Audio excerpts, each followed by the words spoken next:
जास्त वेळ बोलायची गरज नाही।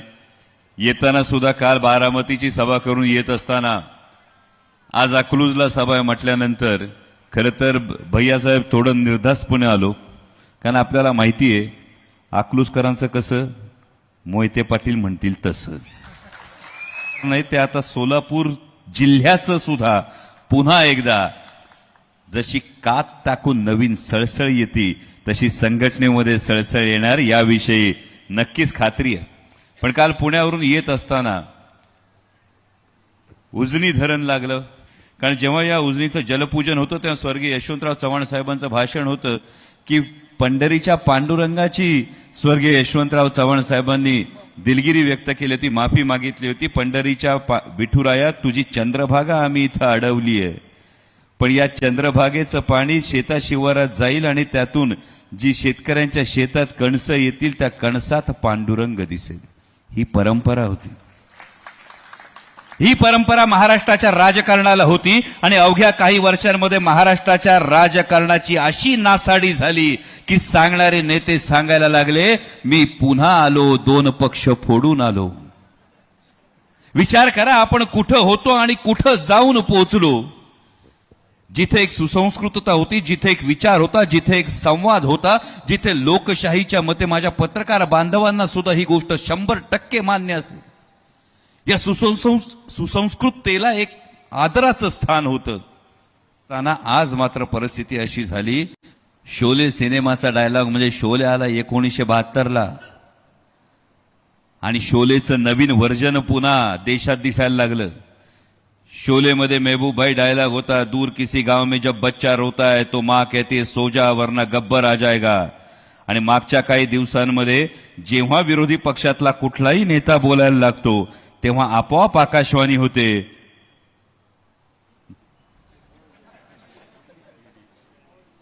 सरकार के खिलाफ ज्यादा मत बोल Verna ED CBI income tax आएगा। ही परिस्थिती आता देशाची झाली आहे आणि हे राजकारण नासवलं कोणी, या सुसंस्कृततेला गालबोट कोणी लावलं हे सगळ्यांना ठाऊक आहे। आणि त्यामुळे आपण शेतकऱ्याची लेकरं आहोत। आंब्याची आडी लावतो का नाही? आंब्याची आडी लावली, नासका आंबा निघाला तर काय करतो? आढी बदलतो का आंबा? आधी आंबा काढावा लागतो। आणि त्या पद्धतीने या विधानसभा निवडणुकीत तुम्हा सर्वांना याची काळजी घ्यावी लागेल की ही राजकारणाच्या सुसंस्कृततेची जी आढी होती, ही नासवणारी जी काही प्रवृत्ती आहे, ही प्रवृत्ती आता आपल्याला बाजूला काढावी लागेल, तर स्वर्गीय यशवंतराव चव्हाण साहेबांचं नाव घेण्याची पुन्हा आपली पात्रता निर्माण होईल। कारण परिस्थितीच अशी आली आहे की हे भाजपवाले हे गाईवर बोलतील पण महागाईवर बोलत नाही, हे रामावर बोलतील पण कामावर बोलत नाहीत। आणि फेक नरेटिव्ह, खोटं बोल पण रेटून बोल। असेल दौंडच्या आमदारांनी एका भाषणामध्ये सांगितलं का त्यांच्या मतदारसंघामध्ये 35 रुपयाच्या खाली कुणीच कांदा विकला नाही। हे पट्ट्या भले शाबास, हजारो पट्ट्या असतील, 17 न 20 रुपयांनी शेतकऱ्याला कांदा घालावा लागला याची। आणि असं असताना भारतीय जनता पक्षावाले ही भूमिका घेतात, म्हणजे जन्माला आल्यापासून जाईपर्यंत गेल्यानंतरच्या लाईफ इन्शुरन्सच्या ह्याच्यावर सुद्धा 18% जीएसटी आपल्याला भरावा लागतो। आणि आपल्या खिशातलं वरबाडून घेतल्यानंतर अचानक सरकारला वाटतं आता काहीतरी द्यावं। लय योजना आल्यात। या योजना येत असताना एक प्रसंग घडला होता। एक चोर होता, 3 चोरांची टोळी होती। टोळीनी लय लुबाडलं, कुणाची रोकड लुबाडली, कुणाचे दागिने लुबाडले, कुणाची मौल्यवान वस्तू लुबाडल्या, सगळं लुबाडलं। एक दिवस चोर पकडले गेले। चोर पकडले गेल्यानंतर लोकांसमोर आले तरी चोर काय कबूल होईनात।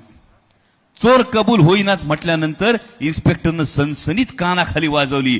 जशी कानाखाली वाजवली तसे चोर पटपटा बोलायला लागले, हे तुमचे मौल्यवान दागिने घ्या, या तुमच्या चीज वस्तू घ्या, ही तुमची रोकड घ्या। आता कळलं इन्स्पेक्टर कोण आहे?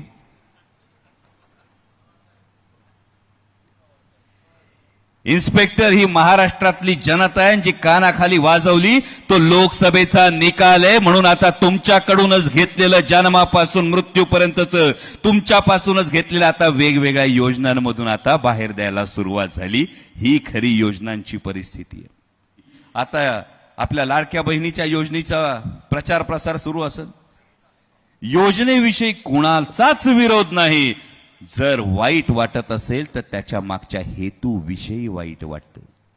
कारण माझ्या भगिनी इथं बसल्यात, जर 9 वर्ष भाऊ दाराहून जातो, 9 वर्ष जाणाऱ्या भावानं कधीच दारात डोकावून बघितलं नाही, कधीच राखी पौर्णिमेला ओवाळणी घातली नाही, कधीच भाऊबीजेला ओवाळणी घातली नाही. तो 10व्या वर्षी अचानक आला आणि म्हणला, ताई ही माझी ओवाळणी. तर ताई काय म्हणन? भावा मागची 9 वर्ष बहिणीचं दार दिसलं नाही का, हेच म्हणन का नाही? जेव्हा कळून चुकलं की ही काळ्या दगडावरची रेग आहे, की महायुतीचं सरकार जाणार आणि महाविकास आघाडीचंच सरकार येणार, तेव्हा कसं असतं, पेशंट जेव्हा आयसीयूत असतो, पेशंट आयसीयूत असतो, आयसीयूत असल्यानंतर काय म्हणतोय आपण? कंचबी औषध द्या, आपण बाहेर काढा, बाहेर काढा, लवकर बाहेर काढा म्हणतोय का नाही? कधी थांबले का? कधी नाही. डॉक्टर हेच इंजेक्शन का दिलं, या इंजेक्शनला किती खर्च आहे म्हणतोय का? नाही म्हणत. म्हणतो कंचबी द्या पण पेशंट बाहेर काढा. तशी सरकारची आत्ताची अवस्था आहे. त्यांची सत्ता आयसीयू मध्ये आणि त्यामुळे योजनांमागून योजनांची इंजेक्शन देत आहेत, कंचाच खर्चाचा विचार होत नाही. ही खरी वस्तुस्थिती आहे. कारण जेव्हा एखाद्याला इजा करण्यासाठी हात उचलला जातो तो गुन्हा असतो, पण एखाद्याचं संरक्षण करण्यासाठी हात उचलला जातो तेव्हा तिला आम्ही मर्दुमकी म्हणतो. हा महाराष्ट्राचा इतिहास आहे आणि त्यामुळं आम्ही त्या उद्दिष्टाला, त्या उद्देशाचं कायम आम्ही लक्ष ठेवतो. आता लाडकी बहीण योजना आली, फॉर्म भरून घेतात. योजना दूत मगाची जयंत पाटील साहेबांनी सांगितलं. समजा आईनी जर सांगितलं रोज सकाळी उठून, मला सांगा बायकोनी जर रोज सकाळी उठून सांगितलं तुमच्यासाठी भाकरी थापते, ठीक आहे बाबा, सकाळी भाकरी खाल्ली. बाहेर जाताना सांगितलं तुमच्यासाठी कपड्याला इस्त्री केली, संध्याकाळी सांगितलं तुमच्यासाठी जेवण केलं. हे बायकोनी आईनी सांगितलं, तुम्ही काय म्हणाल? सांगायला पाहिजे ना सारखं. हा, मला सांगा, आईनी बापानी सकाळी उठल्यापासून सांगायला पाहिजे का नाही? तुझ्यासाठी केले, तुझ्यासाठी केले, तुझ्यासाठी केले. हे सांगितलं पाहिजे का? आपल्यापर्यंत पोचते तर आपल्याला तवच कळतंय आपल्याच आईबापांनी केले, कुठली पर्याय योग्य आहे, पहिला का दुसरा. आपल्यापर्यंत पोचलं तर आपल्याला कळतंय ना आपल्यासाठी केलंय. मग हाच प्रश्न सरकारला विचारावा लागतो की तुमच्या घामाच्या पैशानी, तुमच्या टॅक्सच्या पैशानी जो तिजोरीत पैसा जमा झाला त्याच्यातून योजना काढत असताना त्याच योजनेच्या जाहिरातीसाठी तुमच्या घामाचे, तुमच्या कष्टाचे 270 कोटी रुपये आधी जाहिरातीला आणि नंतर 300 कोटी रुपये फक्त योजना दूतला का खर्च करताय? कारण हे सरकारचं अपयश आहे, योजना पोहोचली नाही म्हणून हे अपयश आहे. हे आपल्याला हा जाब सरकारला येत्या काळात विचारावा लागेल. माझ्या सगळ्या बहिणींना ही गोष्ट आधी लक्षात ठेवली पाहिजे. म्हणजे आता फॉर्म भरून घेणार, रक्षाबंधनला पहिला चेक पाठवणार, पहिला चेक पाठवल्यानंतर ही योजना चालू राहणार की नाही याचीच नेमकी गॅरंटी नाही. कारण केंद्रातल्या त्यांच्या बाबाच्या गॅरंटीची आता वॉरंटी राहिली नाही. मग या योजनेची कशी राहील हा एक फार महत्वाचा प्रश्न आहे. पुणे जिल्ह्यापेक्षा जास्त आमदार सोलापूर जिल्ह्याचे निवडून येणार, त्यासाठी मी आदरणीय विजयदादांचे मनापासून आभार मानतो.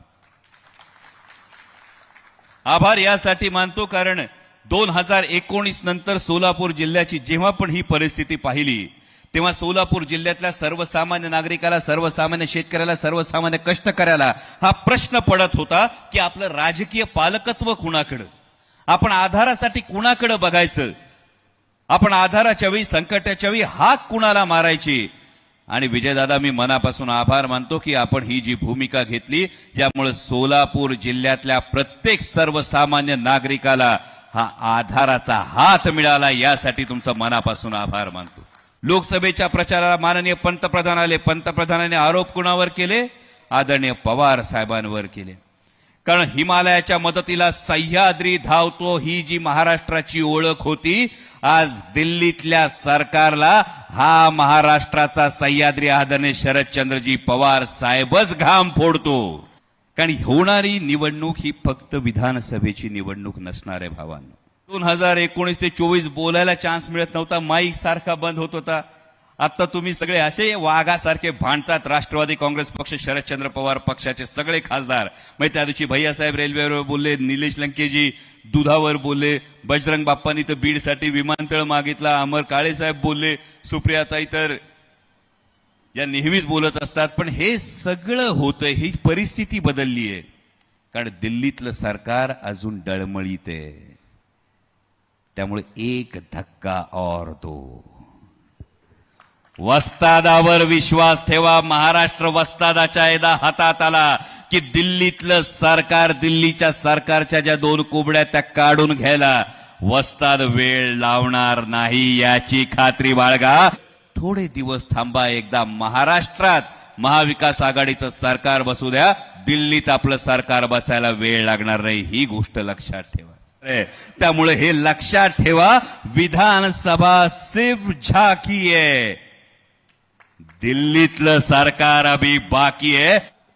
ध्यानात ठेवा, एवढी मोठी स्वप्न दाखवली, त्या सगळ्यांच्या हाती सुखरूप राहील अशी अपेक्षा व्यक्त करतो आणि थांबतो. धन्यवाद. जय शिवराय.